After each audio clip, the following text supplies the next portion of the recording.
Chapter 7. After lunch, Fiona helps me organize the homework that she's continued to collect for me. 6 classes, 3 weeks. It's a daunting amount of work.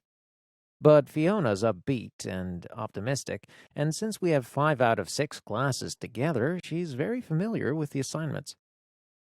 "You know what?" she says after she's helped me make a checklist for each of the courses.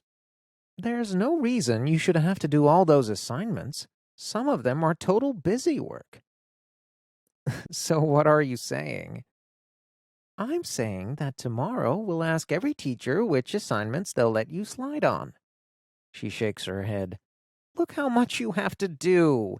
This is crazy." "So I shouldn't do any of them yet?" She thinks a minute, then says, "Start with the math, but only do the odds. You know, half of them. You can check your answers in the back of the book, and if you're getting it, just move on." I frown. I don't know if Ms. Rucker's going to go for that.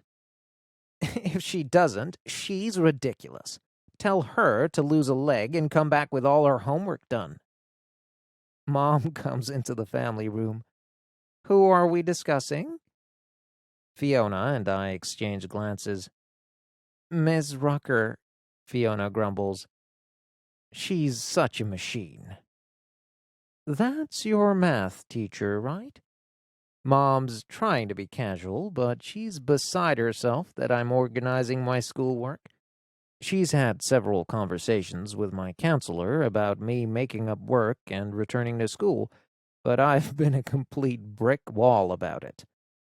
"Is there anything I can do to help?" she asks brightly. I shake my head. "I think we've got things under control." "How about some drinks then? Apple juice, water, soda, Gatorade?"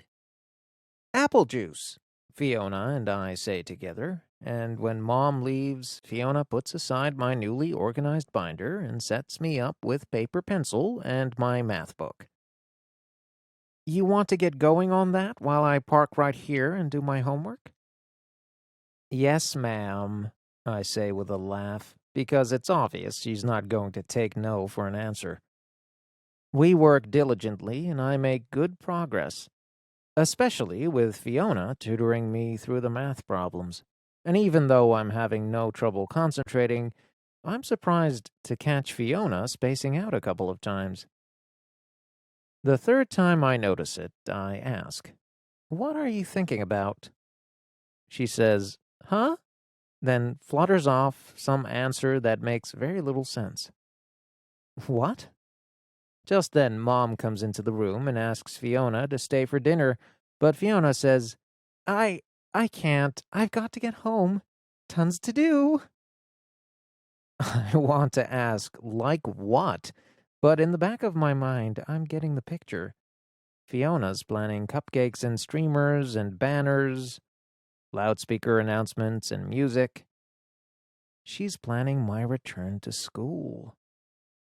In a flash, Fiona has packed up and is whirlwinding out of the room. "I will be here a little after 7 tomorrow morning," she says, pointing at me. "Be ready." Then she darts from the room. Mom chases after her and catches her out on the walkway, and now it's my turn to watch through the window. Mom hugs her, holds her cheeks. They talk and laugh and hug again, and then Fiona's hurrying to her car, and Mom's waving goodbye. "She's one amazing friend," my mother says as she comes back into the family room. I nod. "You're really lucky to have her." I nod again. And I would say more, but once again I'm overwhelmed. This time in a good way.